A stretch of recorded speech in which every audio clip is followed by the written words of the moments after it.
Cipher case اور یہ وہ کیس جس میں چیئرمین پی ٹی آئی جو ہیں وہ اندر موجود ہیں جیل کے، اور اس کے علاوہ اور بھی جو رہنما ہیں جس طرح جو شاہ محمود قریشی صاحب ہیں وہ بھی اسی کیس کے حوالے سے جو ہیں وہ اندر ہیں۔ مجھے یہ بتانا ہے آپ کو کہ جج ابو الحسنات ذوالقرنین نے چیئرمین پی ٹی آئی اور شاہ محمود قریشی کی ضمانت کی درخواستوں پر سماعت کرتے ہوئے فیصلہ محفوظ کیا تھا، اور اب وہ فیصلہ سنایا گیا اور درخواستیں جو ہیں وہ مسترد کر دی گئی ہیں۔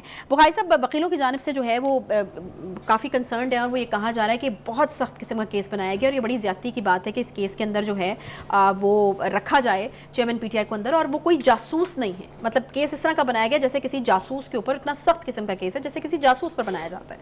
تو یہ میرے خیال سے وہ صورتحال کو کسی اور طرف لے جانا چاہ رہے ہیں۔ جو دو تین باتیں اس حوالے سے کہنا بہت ضروری ہیں۔ ایک بات تو یہ ہے کہ میں نے پہلے بھی کہا تھا کہ cipher case is a very dangerous case, بہت سیریس کیس ہے، اس کی نوعیت بہت سیریس ہے، آپ اس کو لائٹلی نہیں لے سکتے۔ اور جو چیز پی ٹی آئی کے چیف نے جلسوں میں لہرا لہرا کے نہ صرف ایک دفعہ بلکہ درجنوں بار کہی، اور ان کی پوری ٹیم نے درجنوں کے حساب سے پریس کانفرنسز کر کے اس کو ایک بیانیہ بنایا، جو بیانیہ ایک طویل عرصے تک بیچا گیا۔ ٹی وی ٹاک شوز میں ان کے جو سوشل میڈیا ہینڈلرز تھے انہوں نے اس کو بہت اونچا گا کے اس کو یہ تاثر دینے کی کوشش کی کہ امریکہ پاکستان کے معاملات میں مداخلت کر رہا ہے، اور پی ٹی آئی کی حکومت کا خاتمہ امریکہ کی مدد کے بغیر ممکن نہیں تھا۔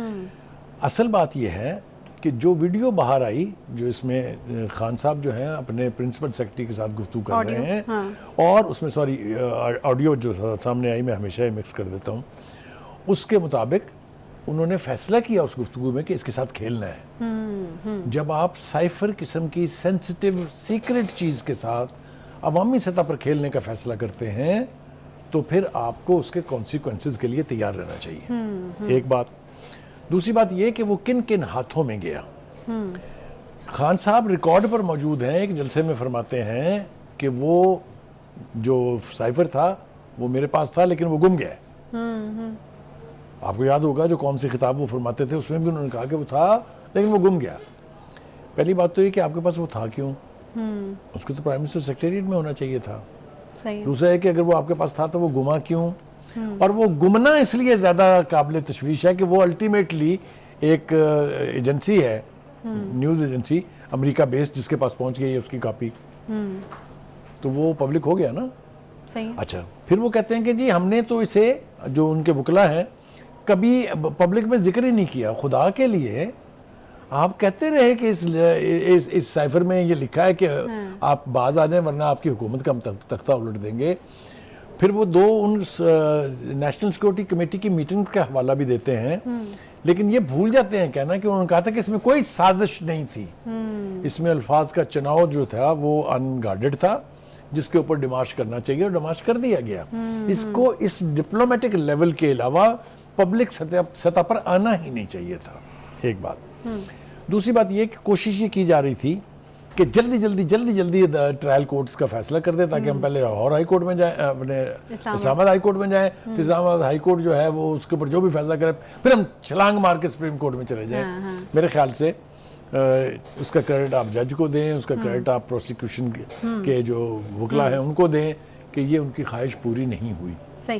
اچھا، وکلا یہ بھی کہہ رہے ہیں کہ ہونا تو یہ چاہیے کہ ڈونلڈ لو کو طلب کیا جاتا اور ان سے جو ہے وہ پوچھ گچھ کی جاتی ہے، لیکن اب وہ امید ظاہر کر رہے ہیں کہ اسلام آباد ہائی کورٹ سے انصاف مل جائے گا۔ تو یہ میں نے آپ سے کہا نا کہ ان کی خواہش یہ تھی کہ ٹرائل کورٹ جلدی سے اس کو فیصلہ کرے۔ پہلے انہوں نے کوشش کی کہ یہ ٹرائل رکوایا جائے، پھر انہوں نے کوشش یہ کی کہ یہ ٹرائل کورٹ جو ہے اوپن کورٹ میں ہو، جیل میں نہ ہو۔ تو بہت ساری کوششیں کی گئیں، لیکن یہ کہ مجھے یوں لگتا ہے کہ یہ بھاری پڑے گا سائفر کا کیس جو ہے پی ٹی آئی کے اوپر، پی ٹی آئی کے لیڈروں کے اوپر۔ دیکھیں، سب سے بنیادی ذمہ داری جو ہے وہ شاہ محمود قریشی کی ہے، اس لیے کہ وہ فارن منسٹر تھے۔ انہوں نے اس کا ترجمہ غلط کروایا، ڈی کوڈ کرتے ہوئے اپنے مقصد کا اس کا ٹیکسٹ بنایا، آگے جا کے خان صاحب کو غلط بریف کیا۔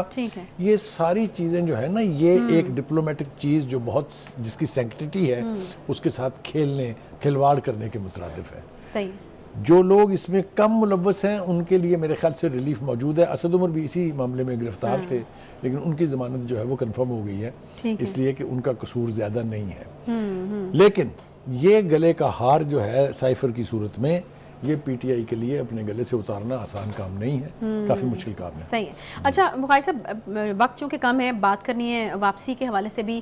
اب ڈیٹ تو ہمارے سامنے آ گئی تھی، لیکن جو مخمصے تھے یا پھر کوئی ڈاؤٹس تھے، میرے خیال میں مریم نواز صاحبہ جو ہیں انہوں نے ان کو دور کیا ہے۔ پاکستان کا بیٹا ایک بار پھر سے قوم اور وطن کو مشکلات سے نکالنے کے لیے آئے، تو اشارے اب بڑے واضح جو ہیں وہ ملنا شروع ہو گئے ہیں۔ لیکن اس کے ساتھ ہی جو ہیں وہ سوال اٹھتے ہیں کہ اگر بیٹا آ رہا ہے تو وہ کیا بیانیہ لے کر آ رہا ہے۔ ایک بڑا امپورٹنٹ ہے، صرف آنا میرے خیال میں کافی نہیں ہوگا، جس بیانیے پہ آ کے اسٹینڈ لیا جائے گا وہ بیانیہ بڑا امپورٹنٹ ہوگا۔ میرے خیال سے بیانیہ بنانے کا تو شاید کام نواز شریف صاحب کے لیے آسان ہوگا، وہ بنا لیں گے کہ جی ہم نے یہ کیا یہ کیا یہ کیا، ہماری حکومتوں میں یہ ہوا یہ ہوا یہ ہوا، اس سارے کا بیڑا غرق کر دیا گیا، پی ٹی آئی نے یہ نقصان پہنچایا۔ تو بیانیہ بنانے تو سیاستدانوں کے لیے کوئی مشکل مرحلہ نہیں ہوتا، اصل بات ہے ان کی واپسی کی۔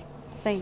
میرے خیال سے ان کی جماعت کو بھی یہ ادراک ہو گیا ہے، اور جو تجزیہ نگار ہیں جینون وہ بھی یہ سمجھتے ہیں کہ مسلم لیگ نون میں جو پاکستان کے اندر لیڈرشپ موجود ہے اس میں کیپیسٹی نہیں ہے ایک سکسیسفل الیکشن کمپین چلانے کی۔ اس کے لیے نواز شریف صاحب کا آنا بہت ضروری ہے۔ نواز شریف صاحب کا آنا اب طے ہے، یہ ڈیٹ چونکہ ان کے بھائی نے دی ہے، اور کچھ پرائیویٹ لوگوں نے رابطہ کر کے جب نواز شریف صاحب سے پوچھا تو انہوں نے بھی کنفرم کیا کہ ہاں میں واپس آ رہا ہوں۔ تو اب میرے خیال سے واپسی تو ان کی ٹھہر گئی ہے کہ وہ واپس تو ضرور آ رہے ہیں۔ صحیح۔